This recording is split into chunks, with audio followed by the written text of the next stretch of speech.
అందరికీ నమస్కారం అండి. నేను ఈ కూటమి ప్రభుత్వం రాగానే సామాన్యులకి న్యాయం జరుగుద్దని అనే నమ్మకంతోనే ఉన్నాను. నా భూమిని ఎవడో ల్యాండ్ గ్రాబర్ శ్రీనివాసరెడ్డి అనే వ్యక్తి నా భూమిని కబ్జా చేయడానికి అనేక విధాలుగా ప్రయత్నాలు చేస్తున్నాడండి. ఆడికి ఏ డాక్యుమెంట్ లేదు. నా పేరున పాస్బుక్లు వరంగల్ 1B ఉన్న భూమిని ఆడి పేరు చేయించుకోవడానికి ఈ పశ్చిమ గోదావరి జిల్లా ఉండి సబ్ రిజిస్టర్ గారిని మొగల్తూరు సబ్ రిజిస్టర్ని మేనేజ్ చేసుకుని నా భూమిపై డబుల్ రిజిస్ట్రేషన్ పెట్టాడండి. పెడితే అది ఆపడానికి నేను చాలా ప్రయత్నం చేసి మొగల్తూరు సబ్ రిజిస్టర్ని సస్పెండ్ చేయడం జరిగింది. తర్వాత ఉండి సబ్ రిజిస్టర్ సుధారాణి గారిని మేనేజ్ చేసుకుని పెట్టడం జరిగింది. నేను వెంటనే స్పందించి ఉండి ఆఫీసులోనే ఇక్కడ నేను ధర్నా చేసి ప్రెస్ మీట్ పెట్టి నానా చేశాను. ఆవిడ సెలవు పెట్టి వెళ్ళిపోయింది. ఇక్కడ సీనియర్ అసిస్టెంట్ సరాబంధరాజు గారిని అలాగే మొగల్తూరు సబ్ రిజిస్ట్రార్ సబిల్ శ్రీనివాస్ గారిని నేను ఈ సందర్భంగా ఒక విషయం చెప్పదలుచుకున్నాను. మీరు ఎటువంటి పరిస్థితుల్లో అయినా సరే ఎవరో అధికారులు ఎవరో నాయకులు చెప్పారని చెప్పి నా భూమికి డబుల్ రిజిస్ట్రేషన్ చేస్తే దానికి పూర్తిగా పరిణామాల మట్టుకి మీరు ఎదుర్కోవాల్సి వస్తుంది. అది మా చావైనా కావచ్చు, నా కుటుంబ సభ్యులు చావైనా కావచ్చు. అదొకటి గమనించండి.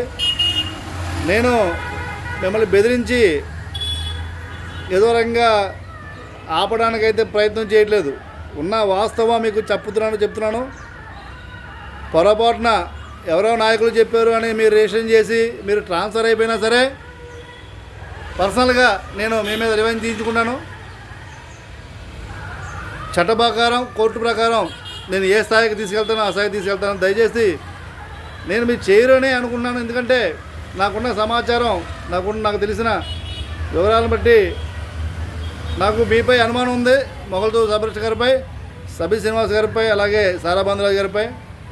అయినా నేను శాంతియుతంగానే నేను ఆఫీసుకు వచ్చి నేను కూర్చోవడం తప్ప నేను ఏనాడు కూడా నాకు జరుగుతున్న అన్యాయంపై అప్పుడు కూడా పబ్లిక్లో మీ ఆఫీసు రుబాబుగా ప్రవర్తించలేదు. నేను ఒక బీసీ జిల్లా నాయకుడిని, పశ్చిమ గోదావరి జిల్లా నాయకుడు అయినప్పటికీ నేను నా బీసీ సంఘాన్ని కానీ నా బీసీ కులగణన కానీ ఎప్పుడూ వాడుకోలేదు. దయచేసి ఈ రిజిస్ట్రేషన్ చేసిన తర్వాత నేను చాలా ఇబ్బంది పడే పరిస్థితి వస్తుంది. దయచేసి ఇవి చేయొద్దు, అర్థం చేసుకుంటారని నేను మీకు ఈ వీడియో పెట్టడం జరుగుతుంది. అలాగే డిప్యూటీ సీఎం గారిని నేను కలిసినప్పుడు దీనిపై ఎంక్వైరీ చేస్తానని మాటిచ్చారు. నారా చంద్రబాబు నాయుడు గారిని, డిప్యూటీ సీఎం గారిని మన ప్రభుత్వంలో జరుగుతున్న అక్రమ రేషన్ల గురించి ఒకసారి ఈ పశ్చిమ గోదావరిలో జరుగుతున్న తప్పుడు రేషన్ల గురించి మీరు సమగ్ర విచారణ జరిపి ఒక ఎంక్వైరీ చేయవలసిందిగా నేను సవినయంగా కోరి ప్రార్థిస్తున్నానండి. దయచేసి ఇక్కడ అక్రమ రేషన్లు అవుతున్నాయి, దయచేసి ఆపండి. మాలాంటి చాలామంది చిన్న సన్నకారు రైతులు కూడా ఇబ్బంది పడే పరిస్థితి వస్తుంది. ల్యాండ్ గ్రాబర్లు సపోర్ట్ చేయొద్దు. మరో బీహార్గా ఈ రాష్ట్రం తయారవ్వకూడదు, మరో ఒరిస్సాగా ఈ రాష్ట్రం తయారవ్వకూడదంటే ఈ భూ కబ్జాదారుల్ని, ఈ శ్రీనివాసరెడ్డి అనే వ్యక్తిని చిన్న మొక్కలోనే తుంచేయాలి. ఇది పెద్ద మౌన అయ్యేటప్పుడు మౌన అయిందంటే దీన్ని చొచ్చడం చాలా కష్టం. కాబట్టి ఇది మొక్కలోనే తుంచేయడానికి ఈ రాష్ట్ర ప్రభుత్వం కృషి చేయాలి. నేను ఈ శ్రీనివాసరెడ్డి మాటలు ఎలా ఉంటాయంటే నేను వాళ్ళ తాలూకా అని చెప్పి బెదిరించి ఈ సబ్ రిజిస్టర్ని మేనేజ్ చేసి డబ్బిచ్చి ఏదో రకంగా తప్పుడు డాక్యుమెంట్లు చేయడానికి చూస్తున్నాడు.